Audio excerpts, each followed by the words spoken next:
Sound take 7 action. आज भी जब प्रधानमंत्री बिहार गए हैं, कह रहे हैं कि हम 1 GB डेटा दे रहे हैं बहुत कम में। प्रधानमंत्री जी, हमको डेटा नहीं चाहिए, आटा चाहिए, इसके लिए रोटी रोजगार चाहिए। तो हम जो भी स्कीम लाएंगे वो वेलफेयर के लिए लाएंगे, चाहे युवाओं को सरकारी नौकरी देना हो या फिर जीविका दीदियों को स्थायी करना हो, या जिन संविदा वालों को आप लोगों ने तुरंत से फटाक से नौकरी से निकाल दिया, उनके नौकरी को स्थायी करना है। ये होता है वेलफेयर स्कीम। और आपको अगर मैं रेवड़ियों पे बताने चलूं तो सबसे बड़ा रेवड़ी खोर इस देश में कोई है तो वो सिर्फ और सिर्फ हमारे प्रधानमंत्री जी हैं और कोई नहीं है। सही बात है। मंगल ग्रह पर भी तेजस्वी जी कह सकते हैं कल कि घर दे देंगे गरीबों को। और मोदी जी ने पहली बार इस देश में गरीबों को, जिनको घर नहीं था, उनको पक्के का मकान दिया, शौचालय दिया। जब हम कमिटेड हैं इस देश की जनता के प्रति और खजाने में पैसा है तो गरीबों का कल्याण वेलफेयर स्कीम के थ्रू करेंगे। लेकिन जो लोग कह रहे थे लोकसभा चुनाव के पहले, अरे खटाखट खटाखट खटाखट पैसा भेज देंगे, वो था रेबड़ी। करना धरना कुछ नहीं, जोड़ लिया 30,000। करना धरना कुछ नहीं, सबको सरकारी नौकरी।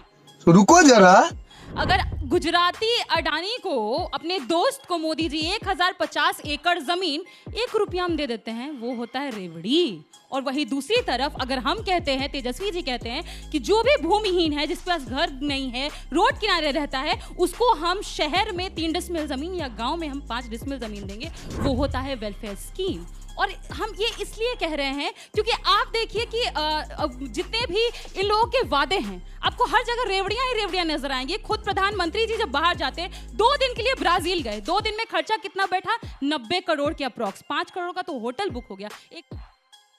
एक प्रधानमंत्री जी अपने ऊपर रेवड़ी खर्च करने के लिए अलग से पीएम केयर फंड की घोषणा कर देते हैं, बना लेते हैं। वहीं दूसरी ओर इसी देश में संतोषी नाम की बच्ची भात भात कहते हुए मर जाती है। और वहीं बिहार में विश्वकर्मा जी फांसी लगा लेते हैं क्योंकि उनके पास खाने को अनाज नहीं है। वहीं आप देख लीजिए, एक तरफ हमारी पार्टी है जो, अगर मैं तो यहां से ये कह रही हूं ना, तेजस्वी जी अगर कह देंगे हम मंगल ग्रह से एलियन लाएंगे तो बीजेपी भी कहेगी हम मंगल ग्रह से एलियन लाएंगे। ये बिहार की परिस्थिति उन्होंने बना दी है। पर हमको दुख तब लगता है जब अमित शाह बिहार आते हैं और हम इंडस्ट्री की मांग करते हैं, अमित शाह जी कह देते हैं नहीं हमारे पास बिहार में जमीन नहीं है। मतलब बिहारी हवा में रहता है, पानी में तैरता है। हम लोग इंसान नहीं है क्या? हम लोग मछली बन के पानी में तैरते हैं या फिर हवा में उड़ते हैं? क्योंकि इंडस्ट्री तो हमारे लिए बन नहीं सकता है। अगर बिहार के अंदर मेडिकल कॉलेजेस की अगर बात करी जाए तो मेडिकल कॉलेजेस 15 नए मेडिकल कॉलेजेस बनाए गए। विपक्ष के और लोग बैठे हैं जिनने 17-15 साल वहां पर शासन किया था, वो आए तो उनसे पूछिएगा जरूर।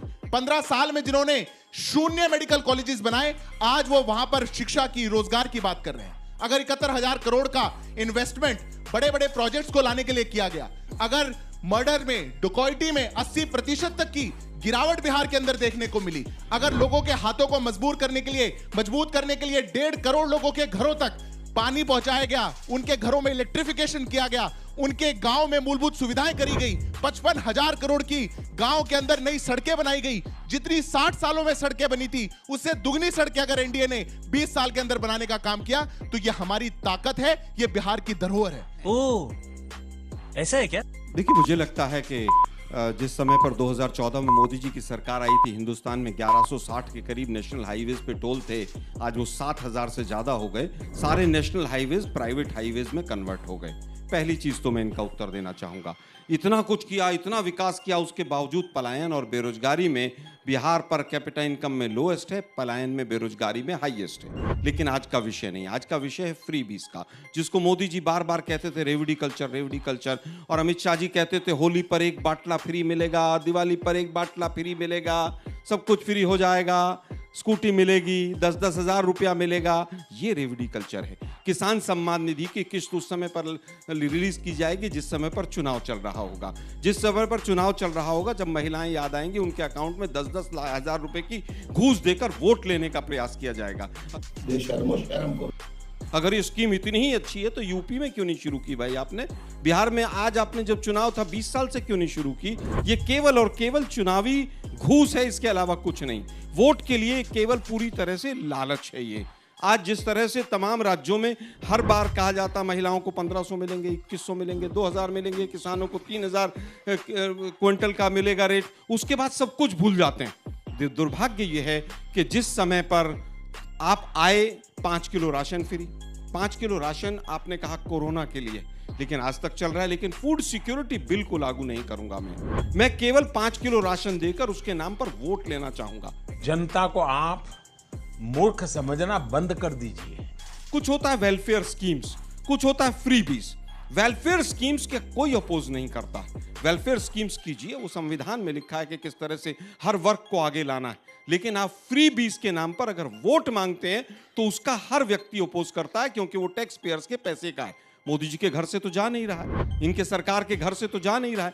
आप वोट का लालच देने के लिए जब ये काम करते हैं तो सब अपोज करते हैं, और उसका एक नुकसान है कि पिछले कई वर्षों से वेजेस स्टैग्नेशन। तुम चुल्लू भर पानी में जाके डूब के मर जाओ। तो दोस्तों, आप लोग तो अभी तक कांग्रेस प्रवक्ता की सवालों की जवाब सुन रहे थे, और कांग्रेस प्रवक्ता की सवालों के जवाब से बीजेपी प्रवक्ता आज पूरी तरह बौखला गए हैं। तो आप लोग वीडियो में आखिर तक बने रहे तो करते हैं वीडियो को स्टार्ट। पता ही नहीं है नौमी फेल को फिर कहां से आगा पैसा नहीं आएगा, और नौकरी के बदले जमीन रेवड़ी में लेते रहे, वो रेवड़ी ये खाते रहे। लालू जी के सुपुत्र चार्टर्ड प्लेन में रेवड़ी खाते रहे, और वो क्या नाम है, वीआईपी पार्टी के सहनी जी बहुत अच्छा नवरात्रि में रेवड़ी खा रहे थे वो मछली का। एक बात समझिए, नीतीश कुमार जी 24 नवंबर 2005 को मुख्यमंत्री बनते हैं बिहार की बच्चियों को। इनको भी कन्या उत्थान योजना में पैसा मिला होगा, प्रियंका भारती जी को वहां की हैं, और स्नातक करने में 50,000 भी मिला होगा, 12वीं पास करने पे 25,000 मिला होगा। क्यों दिया? क्योंकि उनको सबल बनाना था, आगे बढ़ाना था। बीपीएससी क्वालिफाई जो पीटी करते थे उनको 1 लाख इसलिए दिया कि उनको आगे बढ़ाना था। सच बोलो। 4.5 लाख स्टूडेंट क्रेडिट कार्ड में दिया, माफ किया। क्यों दिया? स्कीम ला कर दिया कि मेरे बिहार का बच्चा कभी कोई किताब कॉपी कलम कोई जरूरत पड़ जाए उसको वो लाभ मिले। जीविका दीदी आज शुरू नहीं हुई है, 2005 में चुनाव हुआ था, 2006 में नीतीश कुमार जी ने वर्ल्ड बैंक से लोन लेकर के जीविका दीदी का निर्माण किया। आज 1.5 करोड़ दीदियां अगर अपना स्वरोजगार चला रही है और सरकार उनको 10,000 अभी और 2 लाख बाद में दे रही है, तो ये रेबड़ी नहीं है। लेकिन वो लोग जो रेबड़ी की बात कर रहे हो बिल्कुल घूस है, मैं मानता हूं। अच्छा। स्कीम के तहत, वेलफेयर स्टेट में किसी योजना के तहत अपनी जनता को पैसा देना रेबड़ी नहीं है। असल में कंफ्यूजन इनके बोलने से हुआ कि आवास योजना इंदिरा गांधी के नाम से चल रही थी। चला है, मोदी जी ने उसको बढ़ाया है, लेकिन आवास योजना घर में पक्का बनाने का तो इंदिरा गांधी के नाम। ठीक है, उस बात से आपके सहमत है, लेकिन क्या शौचालय योजना इंदिरा गांधी जी ने दिया था इस देश को? दिया था, बताइए। नहीं तो और प्रधानमंत्री महोदय ने अगर 4 करोड़ लोगों को देश में घर दिया, गरीबों को पक्का मकान दिया, उस समय झोपड़ी देते थे, हमने पक्का मकान दिया। तुम्हें शर्म है कुछ? 8 सेकंड का समय प्रियंका जी शुरू होता है। कह रहे थे कि लालू जी का शासनकाल जंगल राज था। पिछली बार हमको याद है 3 कारखाना रेलवे का बिहार में आया था, वो Lalu ji as railway minister ही लेकर के आए थे। पर आज के रेल मंत्री क्या करते हैं? हर दिन हम तस्वीर देख रहे हैं मीडिया में, सोशल मीडिया में, बाथरूम में भर भर के बिहारी बिहार में जा रहा है और कह रहे थे 12,000 ट्रेन चलेगा। वो भी वेलफेयर स्कीम का हिस्सा था ना, कहाँ गया वो 12,000 ट्रेन? हमको नजर नहीं आ रहा है। दूसरी बात, ये रेवड़ी पर बात करते हैं। हमको पता ही ना, प्रधानमंत्री जी प्रधानमंत्री बनने से पहले बोलते 15 लाख हर खाते में भेजेंगे। 15 लाख इंटू 1.4 बिलियन करिए तो कितना होता है? 2.1 into 10 to the power 15 0 बोलते रहेंगे, समय मेरा खत्म हो जाएगा, इसलिए हम इस पे चर्चा ही नहीं करेंगे। आखिरी बात ये कहेंगे कि जो सरकार अभी वहां पर है सबसे निकम्मी और भ्रष्ट सरकार है। अगर ऐसा नहीं होता तो बिहारियों का जो आज हाल है वो नहीं होता, और हम लोग जो आज सरकारी नौकरी के लिए दर दर भटक रहे हैं वो नहीं होता। इसलिए हर घर सरकारी नौकरी देंगे। और जब सुधांशु त्रिवेदी जी कहते हैं चादर पैर जितना बड़ा है, चादर उतना ही बड़ा रखिए, चदरवा अब आपको बड़ा करना पड़ेगा, क्योंकि बिहारी बेरोजगारी से ठिठुरेगा नहीं अब बिहार में। तो दोस्तों, जैसे कि आप लोगों ने देखा, आज तो प्रियंका भारती जी ने बीजेपी प्रवक्ता और गोदी एंकर अंजना ओम कश्यप की चड्डी ढीली कर दी। तो जी हाँ, आपने सही सुना।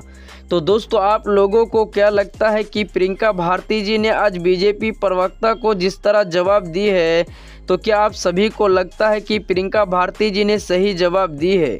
अगर आप सभी को लगता है कि प्रियंका भारती जी ने सही जवाब दी है तो आप लोग अपना राय दीजिएगा।